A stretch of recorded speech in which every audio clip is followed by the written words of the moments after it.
We can talk more Vikings misery without talking about the Minnesota Vikings. The Chicago Bears.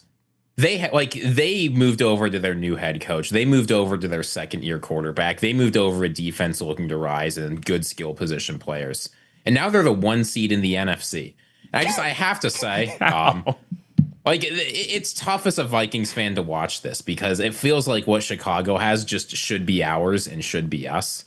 But the Chicago Bears, if you're sitting back, this weekend was unbelievable for you. Saw the play. Not only did you win a game in Philadelphia, and whatever else you want to say about that game, it was a win over a good team. They played good football. The Los Angeles Rams, who looked like the unbeatable juggernaut of the NFC, just lost to the Carolina Panthers. The Panthers might be amazing. The Panthers are the most. I don't know what this. They only can play. Look at that. They're like those Auburn teams with Gus Malzahn. Like they're terrible, and then they're facing a really good team, and they just win. Malzahn. Gus Malzahn. He was pretty good. I was sitting upstairs. If you're Chicago at this point, the NFC feels open. There are no elite teams in the NFL left. Like, you have to be feeling pretty good. Oh, we were saying about the Bears for weeks is like, hey, you're playing an easy schedule and you're barely winning and this is a fluke, and then you just go and beat Philadelphia. Like, is Caleb Williams every team is bad. Is Caleb Williams good? I like Caleb. Well, here, okay, a couple things on the Bears, right? So the Bears actually are the 1 seed right now, which is my mom said to me earlier. My mom's like battling the flu right now. Like she really doesn't feel well, and my mom saw something on her phone and went, "The Bears are the number 1 seed in the." And my mom doesn't really know football. She's like, "The Bears are the 1 seed in the NFC." Weston Dell. And I went like, "Yeah, they are." And she went, "Weren't they like horrible last year? And that's bad for you, right?" And I just went, "Yeah, Mom, it's really bad." Like, I don't know how. And the NFC is so wide open that the Bears. We've said this all year though, right? About the Bears and the Patriots, who are the 1 seed in the AFC. Everyone's losing all these close games, but the Bears and the Patriots are the 2 teams, really, or 2 of the teams that have just handled all the crappy teams for better or for worse. On the way to the bathroom goes Zach. Yeah, it's insanity. Good luck. But for better or worse, the Bears have found ways to win all these games, and the Patriots have found ways to win all these games. And if you could set yourself up for a position to have the playoffs go through New England or Chicago, whether or not we all think that the Bears are actually the best team in the NFC, you're having those games at home, and you've shown clearly that you can win them. So at some point, without any team really establishing themselves as a juggernaut, like the Bears at this point in time are actually a Super Bowl contender. And we're sitting here at week 13. Yeah, it's not like it's week 5 or 6 and the Bears are sitting here at 4-2 and it's cute. No, they're leading the NFC. Like the number 1 seed in the conference, who just beat Philly on the road. Yeah, late into this. Like, this is the real deal now. You know, guys like Weston Dell should be amped. And this is why, like, I was unfair to the Bears a few shows ago because I sat back and thought, look, this Bears team is not particularly good. They've got worries at quarterback. Their defense is getting healthier, which is good, but I have worries about the offense. Like, I still do. But there is no elite team this year where you look at them and say they're an unbeatable juggernaut. Again, I would have said it was the Rams, but the Rams have had some baffling losses this year too. So if you're Chicago and you're looking to be opportunistic, this isn't one of the best NFL teams this year. It's not one of the best NFL teams the past 5 years or whatever, but they can win games, and apparently that's good enough this year. All right, so you just said what I said. You said exactly what I said on the Bears show. Do you want to walk back any of your comments? Oh, okay, so you're with me. You're with Chicago. me. I sat back, I reflect, I listened back to the show. I thought this Paul fellow was making some good points. I wanted to be responsive to evidence. And look, I'm still going to stand by, I think there's real problems for this Bears team. And that's okay. Are they for real? Maybe, maybe not, but it doesn't matter because no one's for real. You know what? It's such a shame.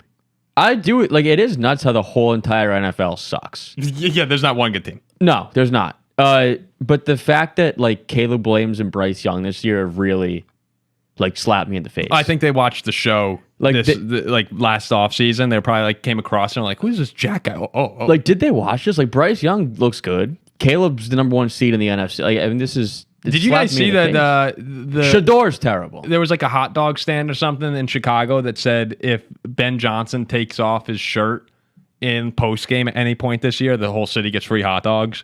And after they beat Philly, Johnson ripped off his shirt, and the whole team went crazy. And it's free hot dogs. And how can you hate this Bears team? They're having so much fun. I just can't believe that's that. kind of what you need. That's just, they're spirited. I just cannot believe that the Bears are ripping off their shirts, having free hot dogs in Chicago, and we have the second worst quarterback of the century. Sitting at 9-3. Yeah, it's like I can't believe that this is, and I'm not even jaded towards the Bears. Like, how can you feel bad how can you be angry at the Bears? They suck all the time, and now it's like they're awesome. They have a bright future. And I'm just sitting here like, I'm the sucker over here paying $8 for a hot dog in Yankee Stadium. They're eating free dogs in Chicago. It's it's like $12 Yankee Stadium. Probably $15. I think it's more than $8. Stadium. It's insanity. Someone says hot dog costs 21 cents. Maybe that was at it. I don't know. But I'll tell you what, we just hit 28,000. So thank you to every single person who subscribed to get us here. And Ziggy, I also think that was admirable of you to step up and admit that you were being a little too harsh on Chicago. Yeah, I've had some long-standing resentment towards overreactive power rankings. This comes out very clearly on the show. I let that get in the way of the fact that Chicago just had their biggest win of the season and is continuing to prove doubters like me wrong. And will the Bears make their PFS debut? They got to, right? Oh, they have to. This has to be the week. They will. We could get the Emerson and Weston Dell family power rankings up this week. Like, this will be...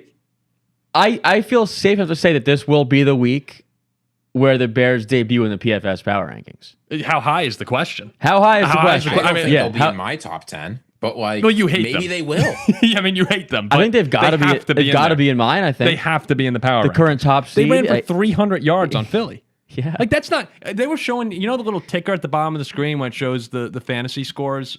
Like Monungai ran for 130 and Swift ran for 125. They also beat Mason Rudolph the week before, seemingly unbeatable. Who I thought, yeah.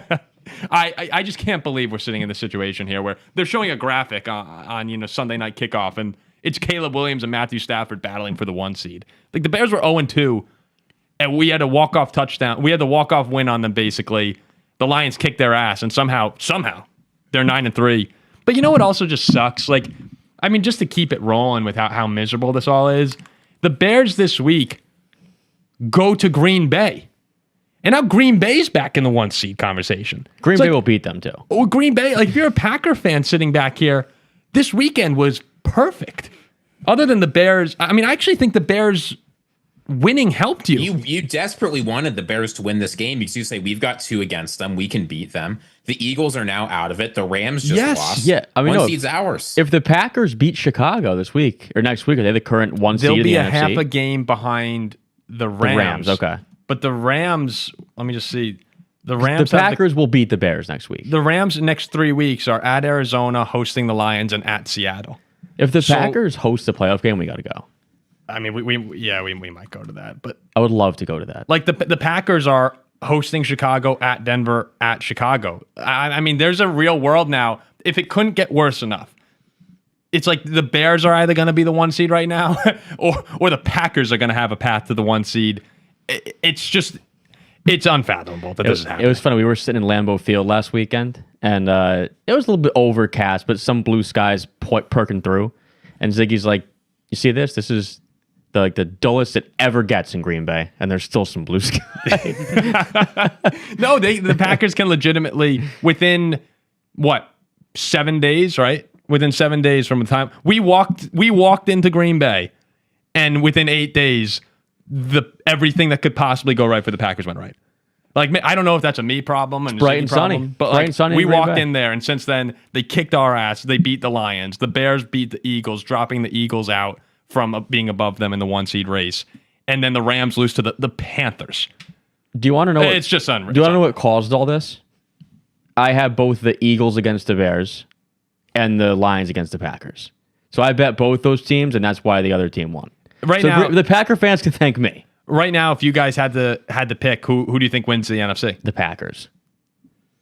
Not who's the 1 seed. Who wins the NFC? Sorry, no. Who's the 1 seed? That's what I meant. I Who's going to be the 1 seed? The Packers. I think home field goes through Lambeau Field. Ziggy? I'm still going to take the Rams. I think the Rams have a relatively light schedule compared to the Bears and the Packers. I think those teams are going to split, and LA is just going to waltz right through. But it's really between the Packers, Rams, Bears, and Seahawks, right? Those are the 4 teams. Yeah, unless it's San Francisco. I feel like I'd take the Seahawks over Philly at this point, right? I mean, San Fran is now like they're all in the mix. San Fran's right there too at 9-4, and Philly is still there at 8-4. Like it's wide open. In this, like this year, it's wide open, and we're looking at teams like 12 or 13-4 might wind up winning the 1 seed. Last year, we're 14-3. We're a wild card team.